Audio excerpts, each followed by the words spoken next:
కోటి కన్యలను ఏకకాలంలో కళ్యాణము గావించి, కోటి కన్యలను గనక దానం చేసి, దానము చేసిన ఉత్తర క్షణమే కోటి కన్యలకు మాంగళ్య ధారణ చేయించి పెళ్లిళ్లు చేయిస్తే ఎంత పుణ్యమో, ఒక్క గోమాత కళ్యాణానికి సరిరావు.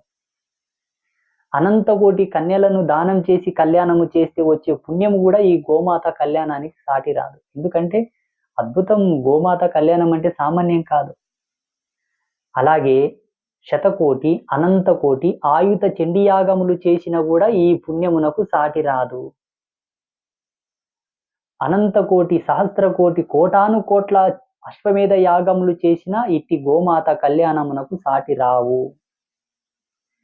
మాలాంటి సాధువులు, తాపసులు, అఘోరాది నాగసాధువాది దిగంబరులు, మంత్రజ్ఞులు, తంత్రజ్ఞులు, మఠాధిపతులు, పీఠాధిపతులు, సాధు సత్పురుషాది సన్యసాదులెల్లరూ కూడా ఇట్టి గోమాత కళ్యాణము ముందు తలవంచవలసిందే.